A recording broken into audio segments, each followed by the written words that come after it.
प्रधानमंत्री मोदी अभी विदेश यात्रा से लौटे, और वो भी ऐसी विदेश यात्रा जिसमें भारत का डंका बहुत जोर से बजा।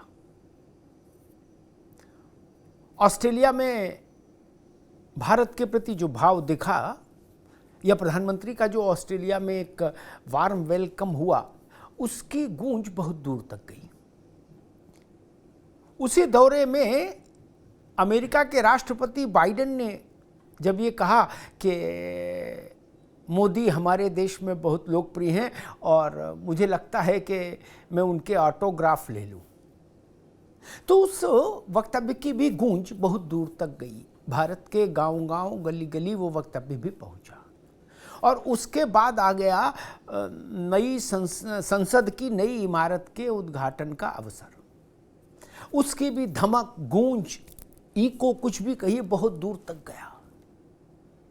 काफी दिन उस पर पक्ष विपक्ष में खींचातानी रही, लेकिन अंत में एक बड़ा मैसेज, एक भव्य संदेश देश भर में गया। तो ये कई चीजें इकट्ठी हो गई।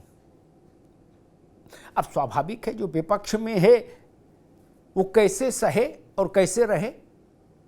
तो राहुल गांधी जी निकल गए अमेरिका एक कार्यक्रम में संबोधन देने के लिए, और वहां उन्होंने नरेंद्र मोदी पर निशाना साध दिया।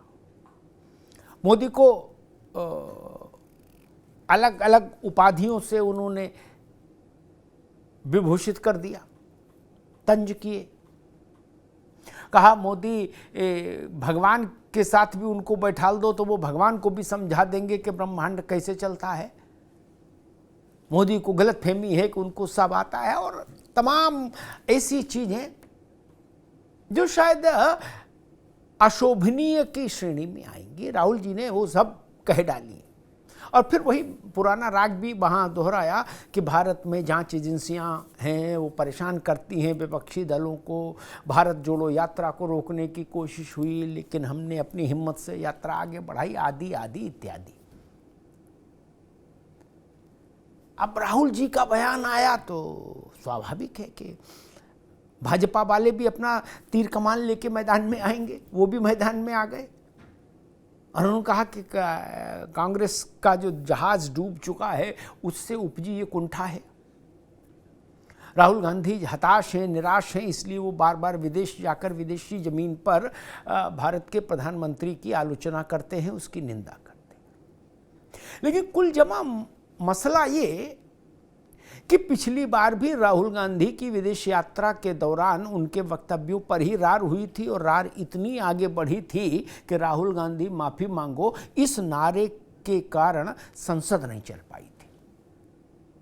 विपक्ष अडानी अडानी चिल्ला रहा था तो भाजपा और उसके समर्थक दल चिल्ला रहे थे राहुल गांधी माफी मांगो। विपक्ष के अडानी के जवाब में भाजपा का ये तर्क था।